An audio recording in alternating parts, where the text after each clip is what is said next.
You think the speed of light is just a number. 299,792,458 meters per second. Fast. Really fast. The fastest thing we know. Fine. But why is it the limit? Why can't you go faster? What stops you? Most people have never really thought about this. They just accept it. Einstein said so. Speed of light is the cosmic speed limit. That's just how it is. But that's not an answer. That's just repeating words. When you really ask why nothing can go faster than light, when you dig into what's actually stopping you, you discover something so strange, so fundamentally different from everyday experience, that it changes everything you think you know about space and time. The speed of light isn't just a speed. It's not just the fastest thing. It's the structure of the universe itself. It's woven into the fabric of space and time in a way that makes going faster literally meaningless. Let me show you what I mean. Let's start with something simple, something everyone knows. Things fall. Drop something, it falls down. 16 feet in the first second, to be precise. That's what Galileo measured. Drop a ball, drop a rock, drop anything. In 1 second, it falls 16 feet. Now the moon. The moon is going around the Earth. It's not falling down. It's staying up there, orbiting, going in a circle. But wait, is it falling? Think about it. If the moon were just sitting there in space, not moving, what would happen? It would fall toward the Earth. Gravity would pull it in. But the moon is moving. It's moving sideways, tangent to its orbit. And because it's moving sideways while gravity pulls it down, it keeps missing the Earth. It falls toward the Earth, but keeps missing. That's what an orbit is. Continuous falling while moving sideways fast enough to keep missing. Now here's where Newton had his brilliant insight. The moon is 240,000 miles from the center of the Earth. We're standing on the surface, 4,000 miles from the center. So the moon is 60 times farther away than we are. Newton said, what if gravity gets weaker with distance? What if it follows an inverse square law? That means if you go twice as far away, gravity becomes 4 times weaker, 3 times as far, 9 times weaker, the square of the distance.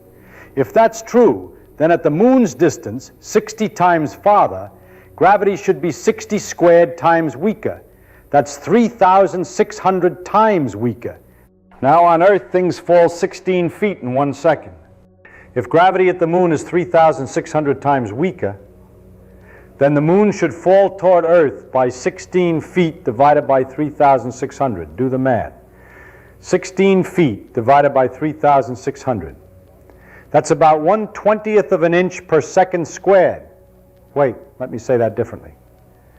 In 1 second, something at the moon's distance should fall toward Earth by 1/20th of an inch times 3,600, because we're talking about the square of time in the formula. 1/20th of an inch times 3,600 equals 16 feet, exactly what we measure on Earth. Newton calculated how far the moon should fall toward Earth in 1 second if gravity follows an inverse square law, and it matched perfectly. The moon is falling at exactly the rate Newton's law predicts. This was huge. This wasn't just a theory. This was a prediction. Newton took a completely independent fact, how fast things fall on Earth, and connected it to another completely independent fact, the period of the moon's orbit and its distance from Earth. Two things that seemed totally unrelated suddenly became connected by one law, the law of gravitation. There was no going back now. Newton went further. He calculated what the shape of planetary orbits should be if gravity follows an inverse square law. And he found that it should be an ellipse. And guess what? Planets do move in ellipses. Kepler had already measured that. But Kepler didn't know why. Newton explained it. He got 3 for 2, as it were. And then more things fell into place. The tides. Why are there tides? Because the moon pulls on the Earth. But wait, if the moon just pulls the Earth toward it, there should only be one high tide per day, right? The bulge of water on the side facing the moon. But there are 2 tides per day, every 12 hours roughly. Why? Some people thought the Earth was pulled away from the water. Others thought the water was pulled toward the moon. Both were sort of right, but neither got it completely. Newton realized what was really going on. The force of the moon on the Earth and on the water is the same at the same distance. But the water on the near side is closer to the moon than the Earth is, so it gets pulled more. And the water on the far side is farther from the moon than the Earth is, so it gets pulled less.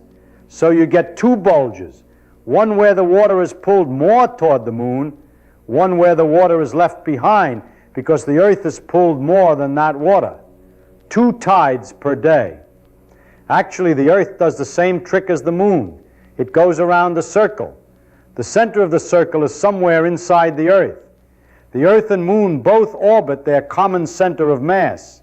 If you wish, this water is thrown off by centrifugal force more than the Earth is, and this water is attracted more than the average of the Earth. At any rate, the tides were explained, and the fact that there were 2 a day. A lot of other things became quite clear. Why the Earth is round, because everything gets pulled in. Why it isn't perfectly round, because it's spinning, so the outside gets thrown out a little bit and it balances. Why the sun and moon are round, and so on. Now, as science developed and measurements were made ever more accurately, the tests of Newton's law became much more stringent. The first careful tests involved the moons of Jupiter.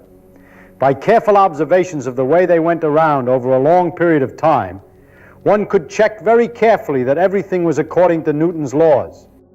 And it turned out not to be the case.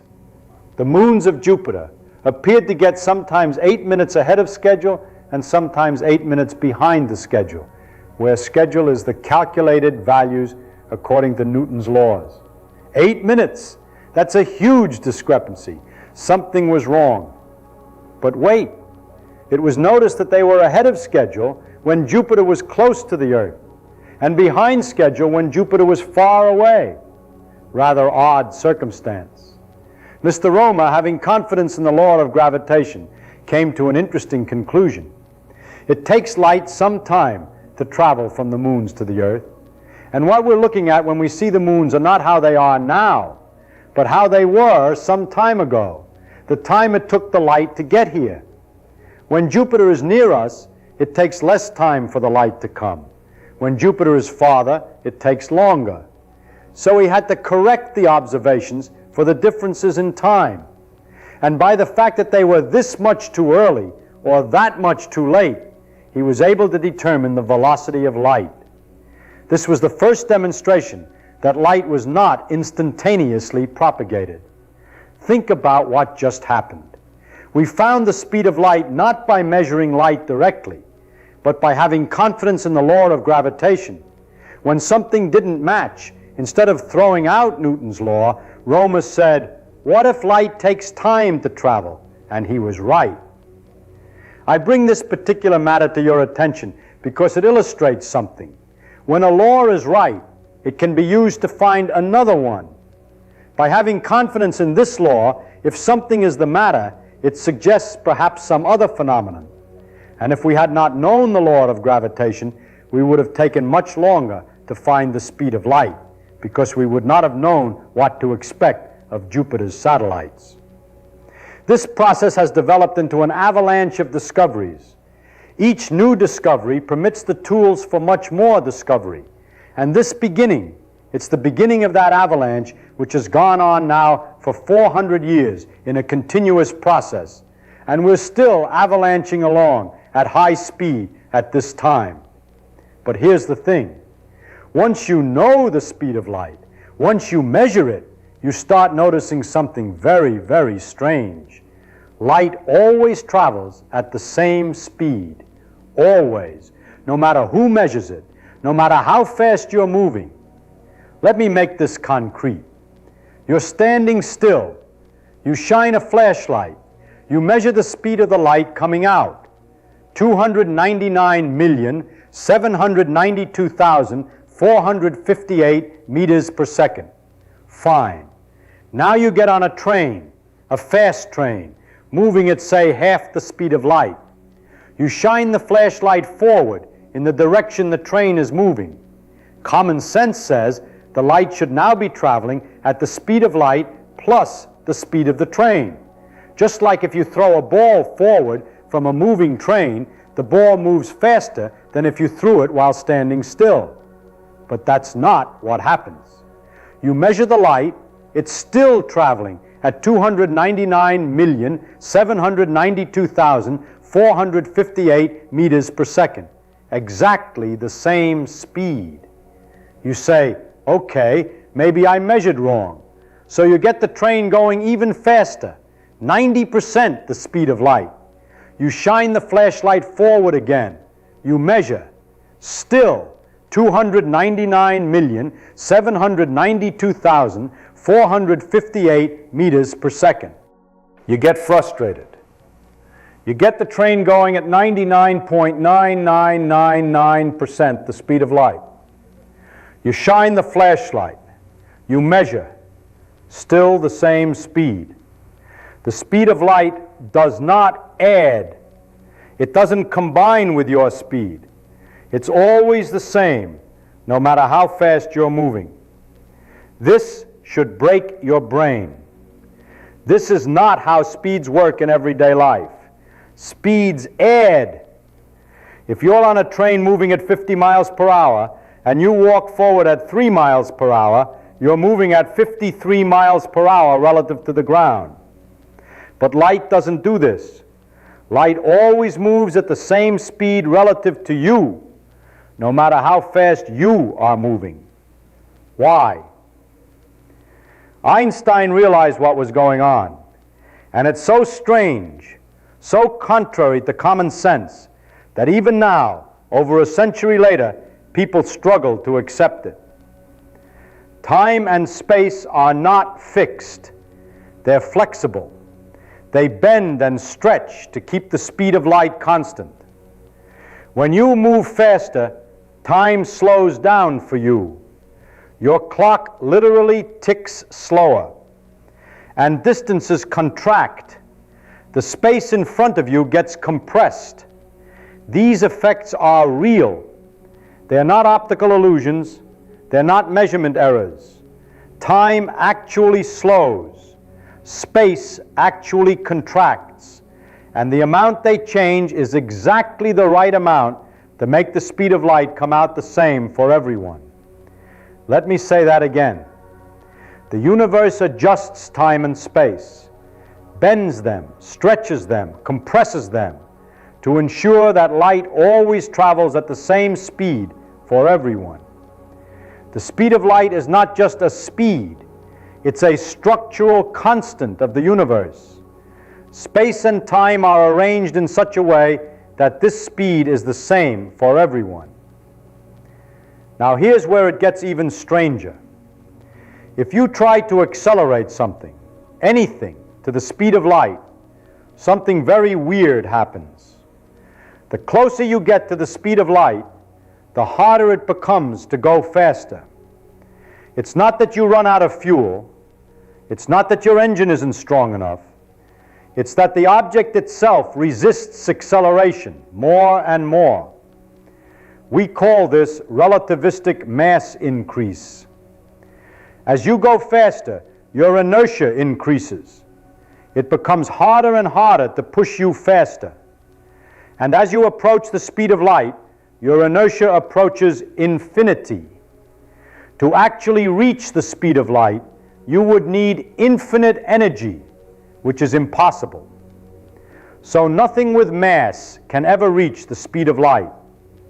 Not because of some arbitrary rule, not because of engineering limitations, but because the structure of space-time itself prevents it.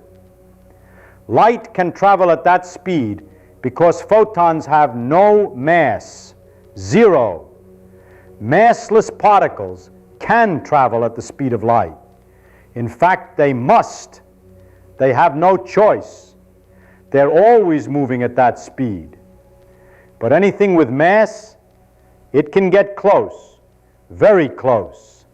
99.9999% of the speed of light, but never quite there. The universe won't let you. Now you might ask, but why? Why is the universe set up this way? Why is there a speed limit at all? And here's the answer that's going to frustrate you. There isn't a deeper why.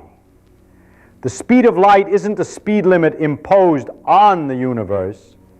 It's a consequence of how the universe is structured. Space and time are not separate. They're woven together into space-time. And space-time has a geometry, a structure. And that structure has a built-in conversion factor between space and time. That conversion factor is the speed of light. It's not that light is special. It's that space-time has a maximum rate at which cause and effect can propagate. Light happens to travel at that rate because light has no mass. But the rate itself is a property of space-time, not of light. If light didn't exist, the speed limit would still be there. It's a feature of the universe itself. Here's another way to think about it. In everyday life, you think of space and time as separate things. You move through space. Time passes. They're independent. But they're not. You're always moving through space-time at a constant rate. Always. But that motion is divided between space and time. If you're sitting still, all your motion is through time. You're moving into the future at maximum speed, 1 second per second. But if you start moving through space, you have to divert some of that motion away from time. You're now moving through space and time, which means you're moving through time more slowly. The faster you move through space, the slower you move through time. And there's a maximum. If you could move through space at the speed of light, you would have zero motion left for time. Time would stop for you. This is why light doesn't experience time. From a photon's perspective, it's emitted and absorbed in the same instant. No time passes. The universe is frozen. You can't go faster than light because you can't have less than zero motion through time. That's the limit. That's the wall. And here's the beautiful part. This isn't just theoretical. We've tested this over and over and over. Particles in accelerators get accelerated to 99.9999% the speed of light. And guess what? The closer they get, the harder it becomes to accelerate them further, exactly as predicted. GPS satellites have to account for time dilation. They're moving fast and they're in a weaker gravitational field, so time passes differently for them than for us on the ground. If we didn't correct for this, GPS would be off by miles within a day. Muons created in the upper atmosphere by cosmic rays should decay before reaching the ground. Their lifetime is too short. But they're moving close to the speed of light, so time slows down for them. From their perspective, they live long enough to reach the ground. From our perspective, they live longer because they're moving fast. Either way, more muons reach the ground than should, exactly as relativity predicts. It's not speculation, it's measured. The speed of light being a limit is as well tested as anything in physics. So let's bring this all together. Why is the speed of light the limit? Because space-time is structured in a way that has a maximum rate of cause and effect. That rate is the speed of light. Not because light is special, but because space-time itself has this built-in conversion factor between space and time. You can't go faster because going faster would require moving backwards in time, which doesn't make sense. You can't have negative time. You can't undo cause and effect. The speed of light is the speed at which now propagates through the universe. It's the speed at which information can travel. It's the speed at which forces act. It's the maximum rate of change. And this process, this avalanche of discoveries, started with Newton figuring out gravity by watching the moon. Then Rømer figuring out the speed of light by watching Jupiter's moons. Then Einstein realizing that the speed of light is constant and deriving relativity from that. Then thousands of experiments confirming it, each discovery building on the last, each new insight opening doors to more insights. That's how science works. That's the avalanche that's been going on for 400 years. And we're still avalanching along at high speed at this time. The speed of light isn't just a number. It's the key. It's the thing that unlocks how space and time work. It's the thing that shows us the universe is stranger and more beautiful than we ever imagined. And the fact that we can understand it, that we can measure it, test it, use it to make predictions, that's the beauty of physics. Not comfort, not simplicity, truth.